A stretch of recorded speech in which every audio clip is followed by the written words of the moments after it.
Huwag kalimutan mag-subscribe, hit ang like at notification bell para lagi kayong updated sa mga bago kong upload.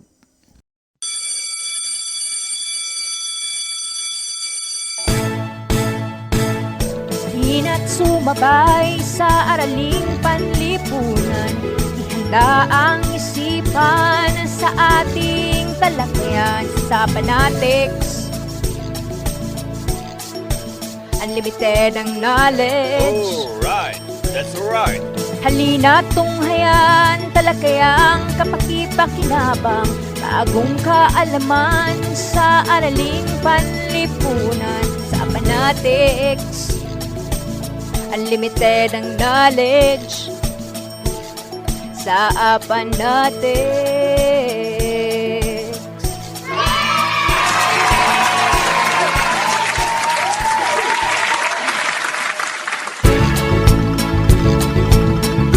Isang magandang araw sa ating mga minamahal na mag-aaral mula sa ikasyam na baitang. Ito ang inyong paralang panghimpapawid sa araling panlipunan.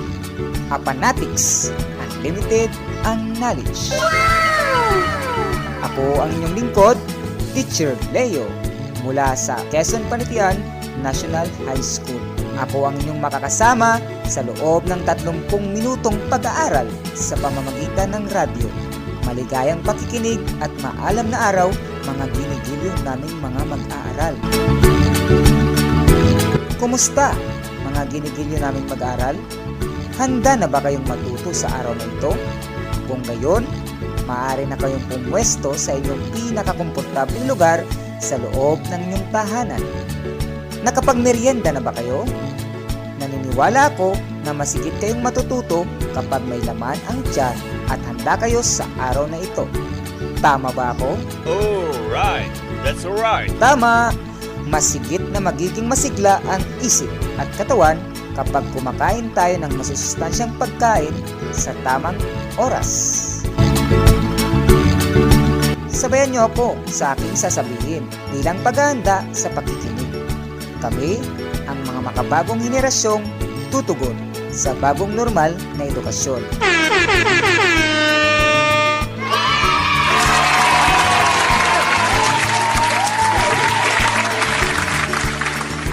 Sa puntong ito, maaari niyong kunin at ilabas ang inyong module para sa ating unang aralin sa ika-4 na kwarter. Okay, let's go! Ang paksang ating pag-aralan ay tungkol sa konsepto ng palatandaan ng pambansang ekonomiya. Ulitin ko, ang paksang ating pag-aaralan ay tungkol sa konsepto ng palatandaan ng pambansang ekonomiya.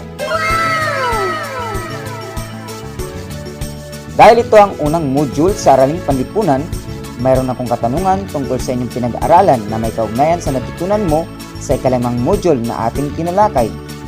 Maaari ninyong sagutan ang balikan natin sa pahina 2 ng inyong module. Pagbibigyan ko kayong gawin ito sa loob lamang ng 1 minuto. Magbabalik ang programang Panatics makalipas sa Panatics Trivia of the Day. Panatics Trivia of the Day. Alam nyo ba na si Adam Smith ang ama ng disiplina ng economics?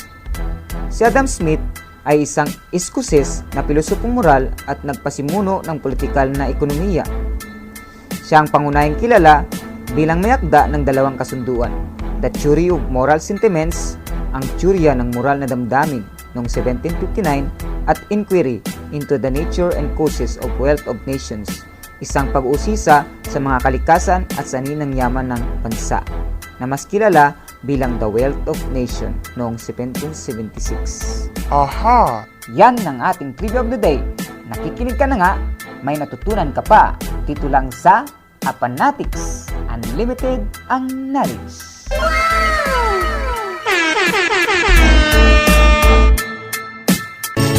Binabati ko kayo sapagkat nasagutan ninyo ang gawain na subukan ng inyong sariling pag-unawa sa pagsagot sa epekto ng COVID-19 sa ating bansa. Alright, that's alright.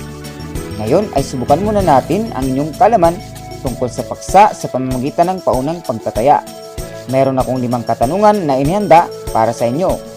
Ang gagawin nyo lamang ay sulat ang titik ng tamang sagot sa inyong mga kwaderno. Okay, let's go! Ihanda ang mga kagamitan at ang iyong kaisipan sa pagsisimula ng pagtataya. Maaari niyong sundan ang tanong sa inyong hawak na module mula sa pahina 1 hanggang 2. Narito ang unang katanungan. Ito ay tumutukoy sa kakayahan ng isang bansa na masuportahan ang lahat ng pangangailangan ng tao para sa matiwasay na pamumuhay at takbo ng ekonomiya ng isang bansa. Uulitin ko, ito ay tumutukoy sa kakayahan ng isang bansa na masuportahan ang lahat ng pangangailangan ng tao para sa matiwasay na pamumuhay at takbo ng ekonomiya ng isang bansa. Narito ang mga pagpipiliang sagot. A. Kaunlaran. B. Katuparan. C. Kaginhawaan. D. Katagumpayan.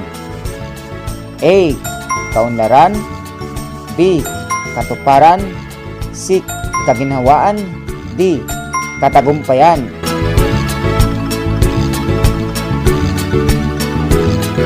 Ikalawang katanungan. Alin sa mga salik na ito ang nagagamit ng mas epesyente upang mas marami ang malilikhang produkto at serbisyo? Uulitin ko, alin sa mga salik na ito ang nagagamit ng mas epesyente upang mas marami pa ang mga malilikhang produkto at serbisyo? A. Kapital. B. Yamang tao. C. Likas na yaman. D. Teknolohiya at inobasyon. A. Kapital. B. Yamang tao. C. Likas na yaman. D. Teknolohiya at inobasyon. Ikatlong katanungan. Alin sa sumusunod ang nagpapakita ng tunay na pagkamakabansa? Ulitin ko, alin sa sumusunod ang nagpapakita ng tunay na pagkamakabansa? Narito ang mga pagpipiliang sagot. A. Pagninegosyo. B. Tamang pagboto. C. Pagsarili sa kooperatiba. D. Pagtangkilik sa mga produktong Pilipino. A. Pagninegosyo. B. Tamang pagboto. C. Pagsali sa kooperatiba. D. Pagtangkilik sa mga produktong Pilipino. Ipahinga muna ang isip bago ko basahin ang kaapat na katanungan. Tayo magpapatuloy sa ikaapat na katanungan. Paano nakatutulong ang likas na yaman sa pagsulong ng ekonomiya? Paano nakatutulong ang likas na yaman sa pagsulong ng ekonomiya? A. Ito ay nagdudulot ng pansariling kaunlaran. B. Ito ay nagpapaunlad sa ekonomiya ng bansa. C. Ito ay nagpapaasenso sa kabuhayan ng mamamayan. D. Ito ay nagbibigay ng magandang benepisyo sa ibang bansa. A. Ito ay nagdudulot ng pansariling kaunlaran. B. Ito ay nagpapaunlad sa ekonomiya ng bansa. C. Ito ay nagpapaasenso sa kabuhayan ng mamamayan. D. Ito ay nagbibigay ng magandang benepisyo sa ibang bansa.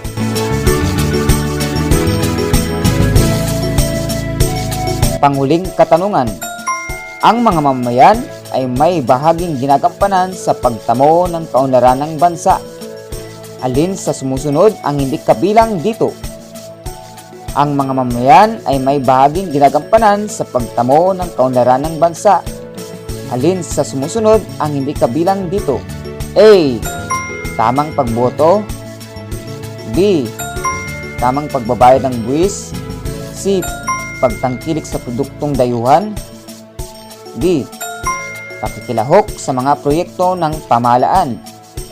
A. Tamang pagboto. B. Tamang pagbabayad ng buwis. C. Pagtangkilik sa produktong dayuhan. D. Pakikilahok sa mga proyekto ng pamahalaan.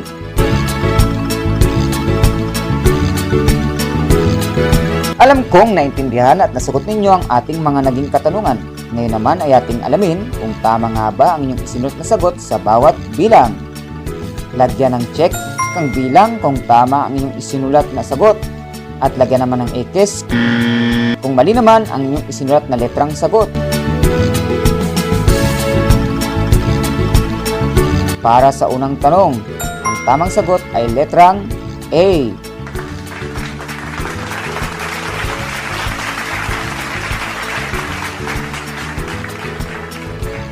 Sa ikalawa naman ay B.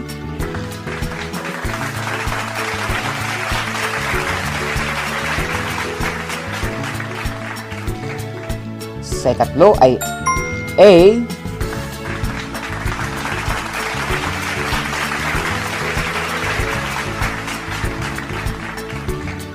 Sa ikaapat ay B.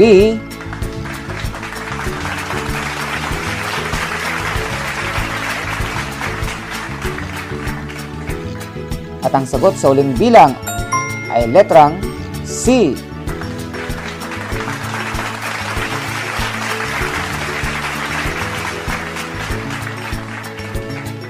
Ilan ang inyong nakuwang puntos sa ating ginawang pagwawasto?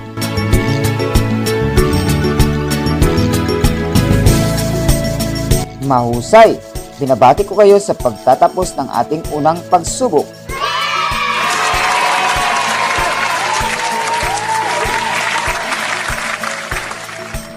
Binabati ko kayo dahil nasagutan ninyo ang ating paunang pagtataya. Huwag kayong mag-alala kung hindi nyo ito nasagot ng tama dahil masasagot yan sa pagpapatuloy ng ating aralin. Alright, that's alright. Sa ating unang naging pagtataya, nais lamang namin alamin kung may paunang kaalaman na ba kayo para sa ating magiging aralin. At kung may mga hindi kayo naintindihan, ay atin ito siyang mabibigang linaw sa mga susunod na gawain. Ngayon naman ay sabay-sabay natin subaybayan ang ating mga susunod pang gawain. Handa na ba kayo?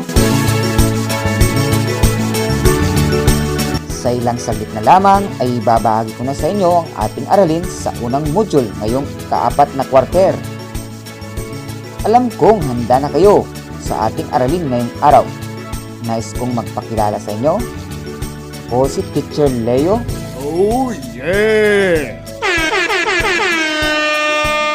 Mula sa Quezon Panitian National High School. Ako ang maghatid sa inyo ng kaalaman tungkol sa konsepto ng palatandaan ng pambansang ekonomiya. Hina't sumabay sa araling panlipunan, ihanda ang isipan sa ating talakayan sa Panatics. Unlimited ang knowledge. Alright, that's alright. Halina tunghayan, talakayang kapakipakinabang, bagong kaalaman sa araling panlipunan sa Panatics. Unlimited ang knowledge sa Panatics.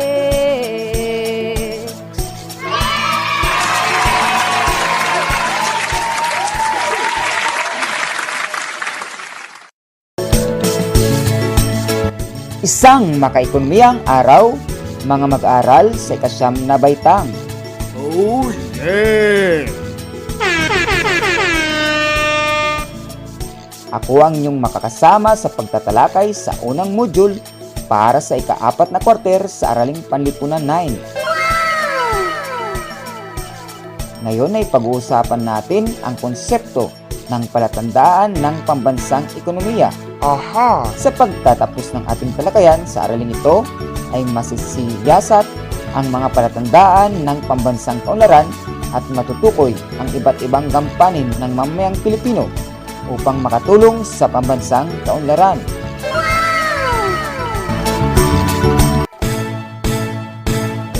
Hina't sumabay sa araling panlipunan, ihanda ang isipan sa ating talakayan sa Panatics. Unlimited ang knowledge. Alright, that's alright. Halina tunghayan, talakayang kapakipakinabang, bagong kaalaman sa araling panlipunan sa Panatics. Unlimited ang knowledge sa Apanatex.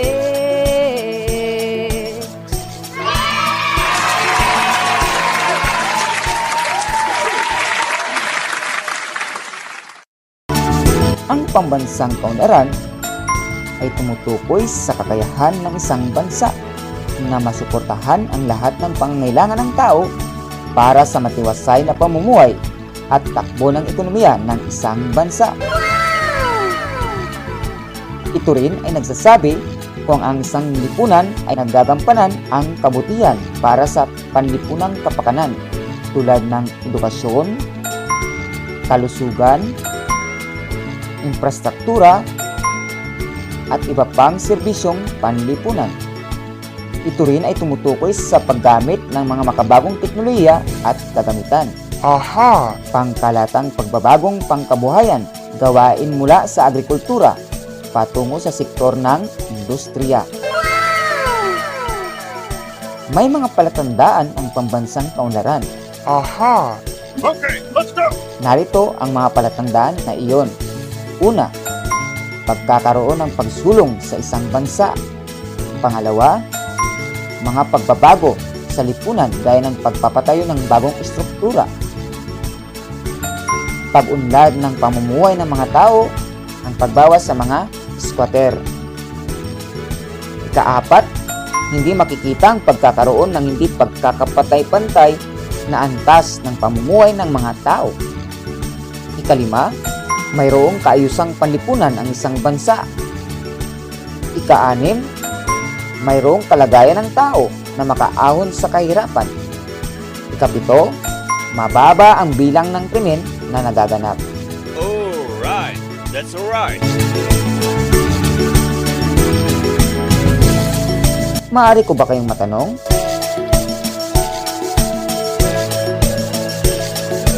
Ang lahat ba ng palatandaan ng pambansang kaunlaran na ito ay naranasan ba natin dito sa ating bayan o dito sa ating barangay?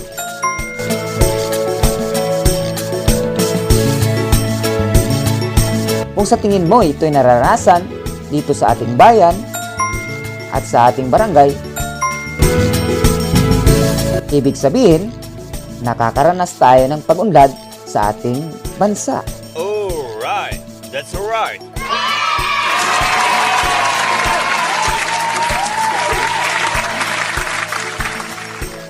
Ayon sa sinulat ni Feliciano R. Fajardo, inilalahad niya ang pagkakaiba ng pagsulong at pag-unlad. Aha! Ang pag-unlad ay isang progresibo at aktibong proseso. Ang pagsulong ay nakikita at nasusukat tulad halimbawa ng daan, sasakyan, kabahayan, gusali, pagamutan, bangko, paaralan, at marami pang iba. Ayon naman kina Michael P. Todaro at Stephen C. Smith, sa tradisyonal na pananaw, binibigyan din ng pag-unlad bilang pagtamo ng patuloy na pagtaas ng income per capita. Aha!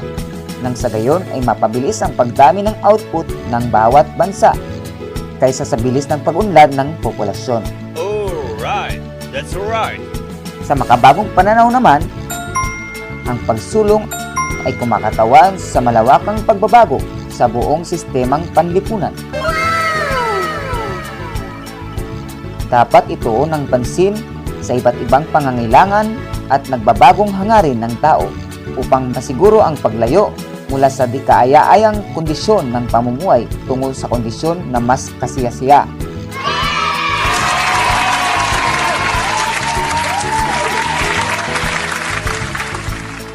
May mga salik sa pag-unlad at pagsulong. Una, likas na yaman. Ikalawa, yamang tao. Ikatlo, kapital. At ikaapat, teknolohiya at inobasyon. Aha! Una, likas na yaman. Malaki ang naitutulong ng likas na yaman sa pagsulong ng ekonomiya, lalong-lalo na ang yamang tubig, yamang lupa, kagubatan, at mineral. Subalit, hindi kasiguraduhan ang mga likas na yaman sa mabilis na pagsulong ng isang bansa. Alright, that's alright.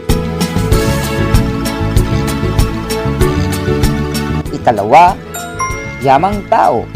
Isa ring mahalagang salik na tinitingnan sa pagsulong ng ekonomiya ang lakas paggawa. Mas maraming output ang nililikha sa isang bansa kung maalam at may kakayahan ang mga manggagawa nito. Alright, that's alright. Ikatlo, kapital. Sinasabing lubhang mahalaga ang kapital sa paglago sa ekonomiya ng isang bansa.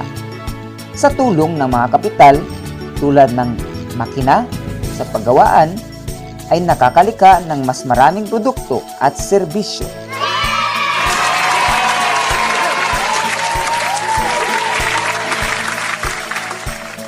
At ikaapat, teknolohiya at inobasyon. Sa pamamagitan ng mga salik na ito, nagagamit ng mas epesyente ang iba pang pinagkukunang yaman upang mas marami pa ang malilikhang produkto at serbisyo. Alright, that's alright. May mga pagkilos para sa pambansang ekonomiya. Aha. Una, maabilidad. Ikalawa, makabansa. At ikatlo, maalam.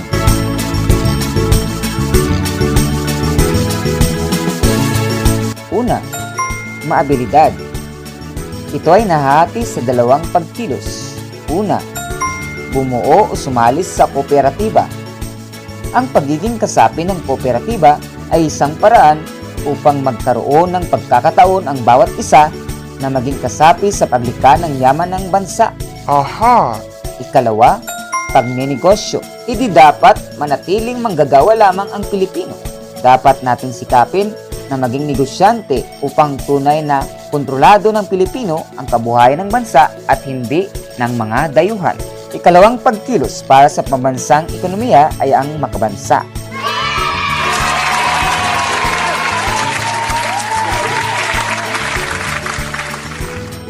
Una, pakikilahok sa pamamahala ng bansa.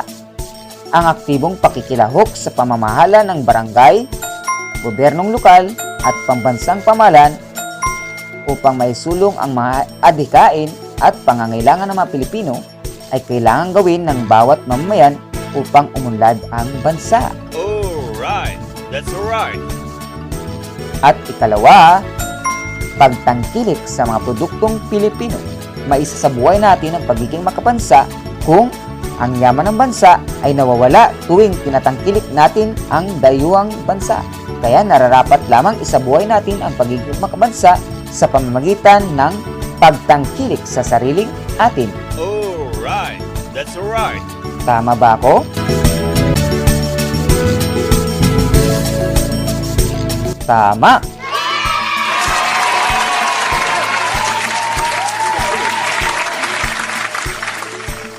Ikatlong pagkilos para sa pambansang kaunlaran ay maalam. Sa parteng ito, ang tamang pagboto ay kabilang dito. Ugaling pag-aralan ang mga programang pangkaunlaran ng mga kandidato bago pumili ng iboboto.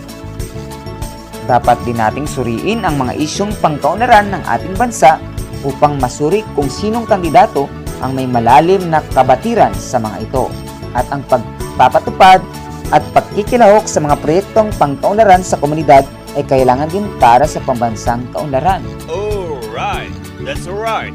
Maaaring manguna ang mga mamayan sa pagbuo at pagpapatupad ng mga proyektong magpapaunlad sa ating komunidad.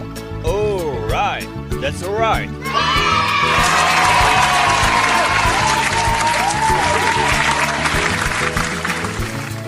Maraming salamat sa inyong pagtutok sa ating aralin. Sana'y naunawaan ninyo ang ating naging leksyon tungkol sa konsepto ng palatandaan ng pambansang kaunlaran. Ako ang inyong naging guro sa radyo, Teacher Leo. Oh yeah! Mula sa Quezon Panitian National High School para sa edukasyong pangpapawid sa Araling Panlipunan 9, Apanatics, and Unlimited ang knowledge. Kung mayroon kayong nais linawin tungkol sa ating leksyon, ay sasagutin natin yan mamaya-maya. Dahil magkakaroon pa rin tayo ng recap ng ating aralin. Maraming salamat mga gilyon naming mag-aaral sa paglalaan ng oras sa pakikinig. Naway marami kayong natutunan sa ating aralin. Kaya, tagusayan ang inyong pagsusulit mamaya. Ugaliing makinig sa 107.7 Tipanahes FM Radio, ang radyo ng mga estudyanteng numero 1. Ang COVID-19 ay isang nakahahawa at nakamamatay na sakit na dulot ng virus. Ang virus ay naipapasa sa tao mula sa laway o mga droplets na lumabas sa bibig ng taong infected nito. Tandaan ang salitang ulan, ubong walang plema, lagnat at nahirapang huminga. Kapag nakaranas ng mga ganitong sintomas, maaaring makipag-ugnayan sa ating local midwife, barangay health workers o di kaya sa pinakamalapit na hospital. Mahalagang malaman ang mabisang paraan upang maprotektahan ang iyong sarili kontra COVID. Una, ugaliin ang pagsusuot ng face mask at face shield sa tuwing aalis ng bahay. Umiwas sa mga matataong lugar at i-maintain ang 1 metrong distansya o social distancing. Takpan ang iyong bibig kung uubo o babahing. I-disinfect ang mga kamay gamit ang alcohol at hand sanitizer. At higit sa lahat, panatilihing malusog at masigla ang pangangatawan. Bilang mga guro, panata naming sumunod sa mga alituntuning itinakda ng ating pamahalaan. Ikaw, ano ang panata mo? Sama-sama nating labanan ang COVID-19. Upang ipagpatuloy ang ating talakayan, ating balikan ang mahalagang impormasyon na ating tinalakay kanina. Naway marami kayong natutunan mula sa aking pagtatalakay. Hindi lamang tayo nakapulot ng mahalagang impormasyon, nagbigay daan din ng pagtatalakay na ito upang mas lumawak ang ating kalaman tungkol sa konsepto ng palatandaan ng pambansang kaunlaran. Upang higit nating maunawaan ang ating tinalakay, ako ay inyong samahan at muli nating balikan ng talakayan tungkol sa konsepto ng palatandaan ng pambansang kaunlaran sa pamamagitan ng recap pagkatapos ng isang paalala.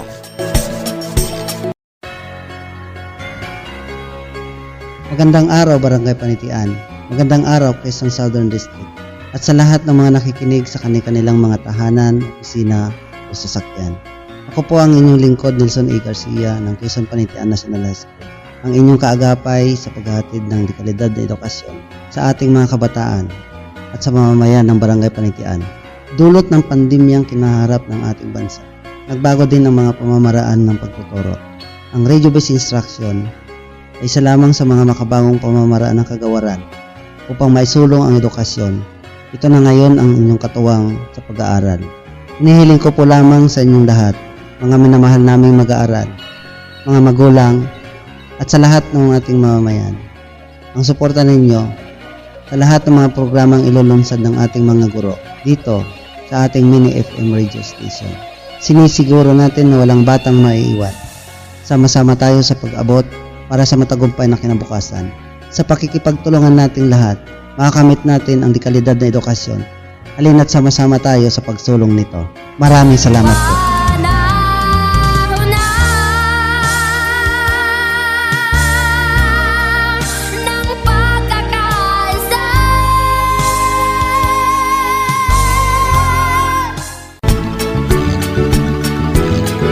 Nagbabalik ang ating programang Edukasyong Pangimpapawid. Apanatics, Unlimited ang knowledge. Kasamang yung lingkod, Teacher Leo. Oh yeah! Ipinaliwanag ko sa inyo na ang pambansang kaunlaran ay tumutukoy sa kakayahan ng isang bansa na masuportahan ang lahat ng pangangailangan ng tao para sa matiwasay na pamumuhay at takbo ng ekonomiya ng isang bansa. Alright, that's alright. Ito rin ay nagsasabi kung ang isang lipunan ay nagagampanan ng kabutihan para sa panlipunang kapakanan tulad ng edukasyon, kalusugan, infrastruktura, at iba pang serbisyong panlipunan. Ito rin ay tumutukoy sa paggamit ng makabagong teknolohiya at kagamitan, pangkalatang pagbabagong pangkabuhayan gawain mula sa agrikultura patungo sa sektor ng industriya. Alright, that's alright. Nalaman nyo rin na may 7 palatandaan ng pambansang kaunlaran. Ayon sa sinulat ni Feliciano R. Fajardo, inalad niya na ang pagkakaiba ng pagsulong at pag-unlad. Ang pag-unlad ay isang progresibo at aktibong proseso. Ang pagsulong ay nakikita at nasusukat tulad halimbawa ng daan, sasakyan, kabahayan, gusali, pagamutan, bangko, paralan, at marami pang iba. Alright, that's alright. Ayon naman kina Michael P. Todaro at Stephen C. Smith, sa tradisyonal na pananaw, binibigyan din ng pagunlad bilang pagtamo ng patuloy na pagtaas ng income per capita na sa gayon ay mabilis ang pagdami ng output ng bawat bansa kaysa sa bilis ng pagunlad ng populasyon. Aha! Sa makabagong pananaw naman, ang pagsulong ay kumakatawan sa malawakang pagbabago sa buong sistemang panlipunan. Dapat ituon ang pansin sa iba't ibang pangangailangan at nagbabagong hangarin ng mga tao upang masiguro ang paglayo mula sa di kaaya-ayang kondisyon ng pamumuhay tungo sa kondisyon na may kasiyasiya. Alright, that's alright. Atin ding nalaman na may 4 na salik sa pag-unlad at pagsulong. Una, likas na yaman. Ikalawa, yamang tao. Ikatlo, kapital. At panguli, teknolohiya at inobasyon. Natutunan rin natin na may 3 pagkilos para sa pambansang kaunlaran. Una, mabilidad. Ikalawa, makabansa. At panguli ay maalam.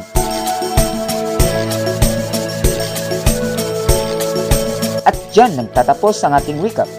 Marami ba kayong natutunan sa ating ginawang recap?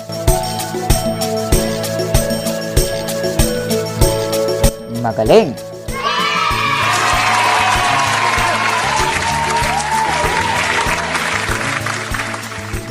Dahil sa ating naging leksyon sa Papawid, nakakalap tayo ng bagong impormasyon at lalong lumawak ang ating kalaman. Ang kalaman na ito ay maaaring niyong ibahagi sa inyong mga kapatid, mga magulang, at mga kaibigan. Maaaring niyo rin magamit ang inyong kalaman sa inyong mga susunod pang aralin o di kaya naman magamit niyo ito sa inyong buhay. Alright, that's alright. Ngayong alam kong mas maraming impormasyon ang inyong nakuha sa ating ginawang recap at alam kong handa na kayo sa susunod nating gawain. Ngayong tapos na ang ating aralin, oras na para sukatin ang inyong natutunan sa pamamagitan ng pangmuling pagtataya.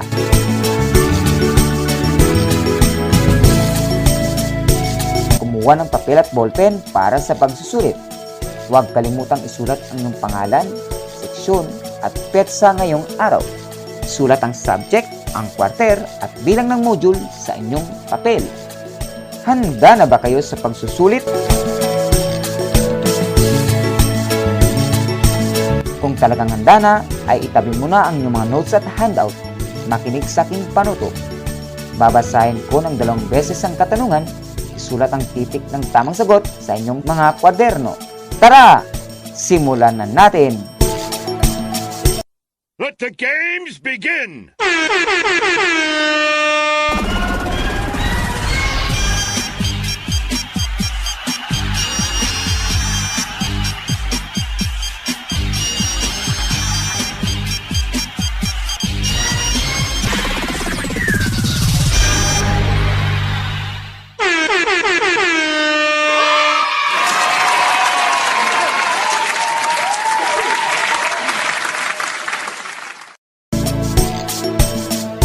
Narito ang unang katanungan.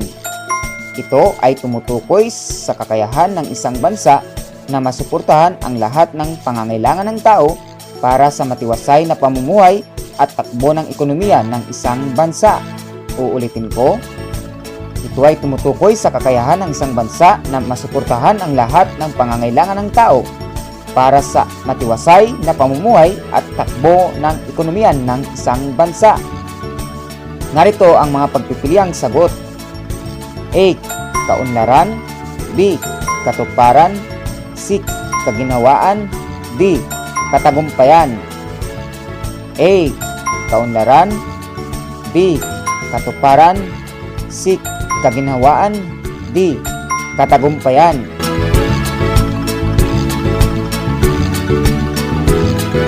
Ikalawang katanungan.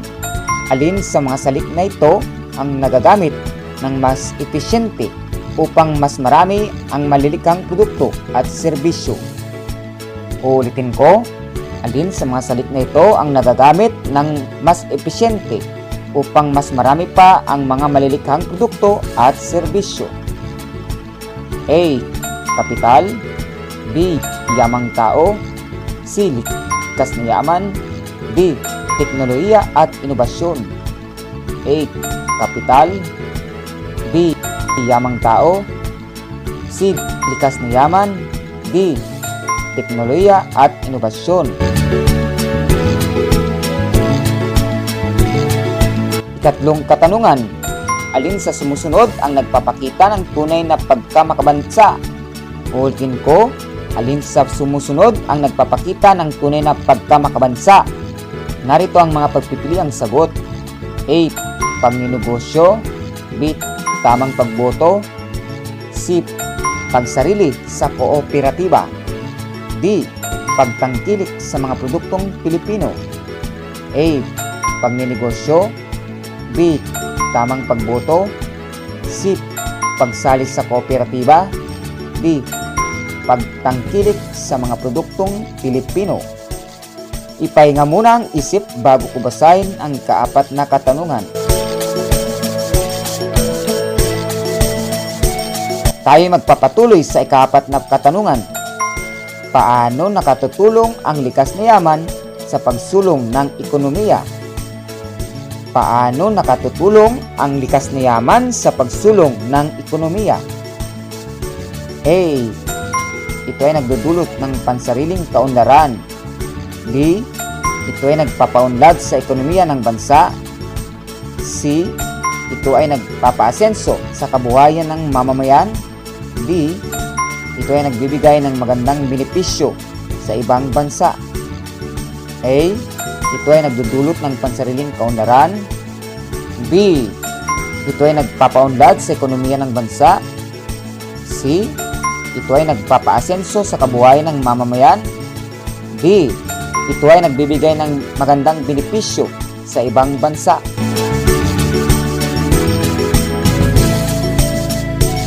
Panghuling katanungan. Ang mga mamamayan ay may bahaging ginagampanan sa pagtamo ng kaunlaran ng bansa. Alin sa sumusunod ang hindi kabilang dito? Ang mga mamamayan ay may bahaging ginagampanan sa pagtamo ng kaunlaran ng bansa. Alin sa sumusunod ang hindi kabilang dito? A. Tamang pagboto. B. Tamang pagbabayad ng buwis. C. Pagtangkilik sa produktong dayuhan. D. Pakikilahok sa mga proyekto ng pamahalaan. A. Tamang pagboto. B. Tamang pagbabayad ng buwis. C. Pagtangkilik sa produktong dayuhan. D. Pakikilahok sa mga proyekto ng pamahalaan. Diyan nagtatapos ang ating maiksing pagsusulit. Binabati ko kayo dahil napagtagumpayan ninyo ang ating huling pagsubok.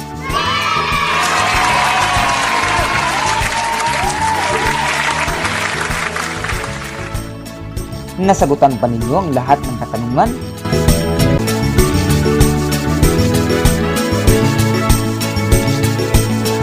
Siguruhin na po na ninyo ang mga puwang na kailangan sagutan, ha? Kung may tanong kayo, nais linawin, maaari kayong tumawag o mag-text sa aking numero o mag-mensahe sa aking Facebook account o sa ating group chat na makikita dyan sa inyong hawak na module ang detalye. Maaari din kayong magpadala ng mga refleksyon na may kaugnayan sa paksang ating napag-usapan sa araw na ito. Ang mapipili ay magkakaroon ng munting gantimpala. Huwag kalimutang ipasa ang inyong mga modules at sagutang papel sa susunod na Biyernes. Ngayon ay magkakaroon tayo ng patimpalak sa aking asignatura. Tatawagan itong Apanatics Question of the Day. Ang gagawin niyo lamang ay sagutan ang aking itatanong sa inyo na may kaugnayan sa aking tinalakay. Pwede niyo itong sagutan sa pamamagitan ng pag-chat sa ating group chat, pag-text o pagtawag sa aking numero o pag-mensahe sa aking Facebook Messenger na makikita dyan sa inyong hawak na module ang detalye. Hina't sumabay sa araling panlipunan, ihanda ang isipan sa ating talakayan sa Panatics. Unlimited ang knowledge. Alright, that's alright. Halina tunghayan, talakayang kapakipakinabang, bagong kaalaman sa araling panlipunan sa Panatics. Unlimited ang knowledge sa Panatics.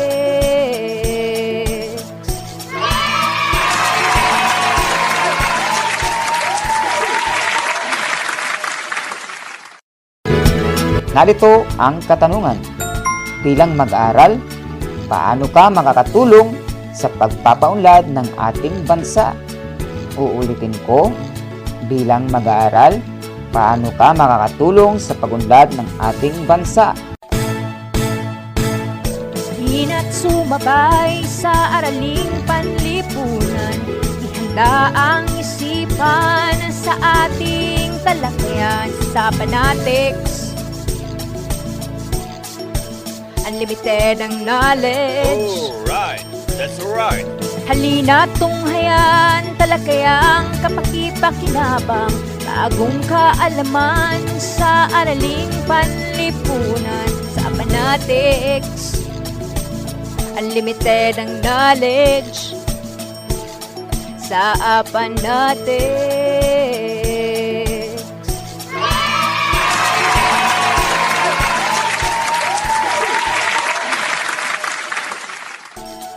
Isang araw naman na puno ng kaalaman ang ating napagtagumpayan.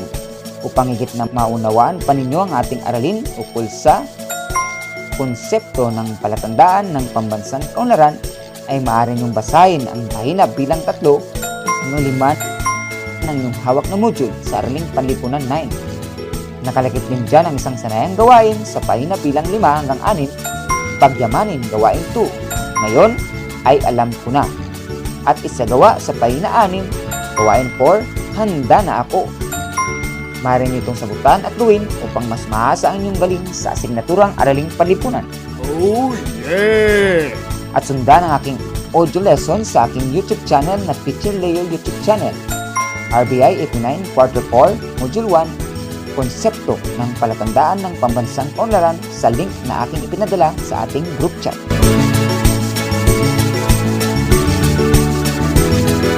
Ang susunod nating aralin ay tungkol sa sektor ng agrikultura. Siguruhin tumutok sa ating edukasyong pangimpapawid. Apanatics, unlimited ang knowledge.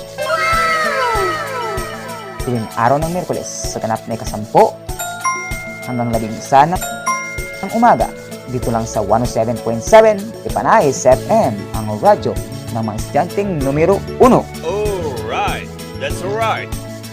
Hanggang sa muli, ako ang inyong nakasama sa radyo. Ako ang inyong lingkod, Teacher Leo. Oh yeah! Ng Quezon Panitian National High School. Ako ang inyong naging kaagapay sa radyo na nag-iwan ng katagang sa Apanatics. Laging unlimited ang knowledge. Paalam! Hina't sumabay sa araling panlipunan, ihanda ang isipan sa ating talakayan sa Panatics. Unlimited ang knowledge. Alright, that's alright. Halina tunghayan, talakayang kapakipakinabang, bagong kaalaman sa araling panlipunan Daliing sa makinig sa Panatics. 107.7 Ipanahes FM Radio, Unlimited ang ang radyo knowledge ng mga estudyanteng numero 1. sa Panatics.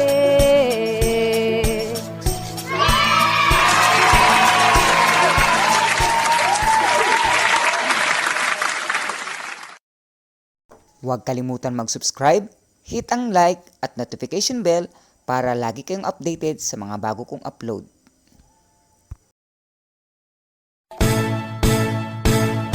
Hina't sumabay sa araling panlipunan, ihanda ang isipan sa ating talakayan sa Fanatics. Unlimited ang knowledge. Alright, that's right. Halina tunghayan, talakayang kapakipakinabang, bagong kaalaman sa araling panlipunan sa Fanatics. Unlimited ang knowledge sa Fanatics.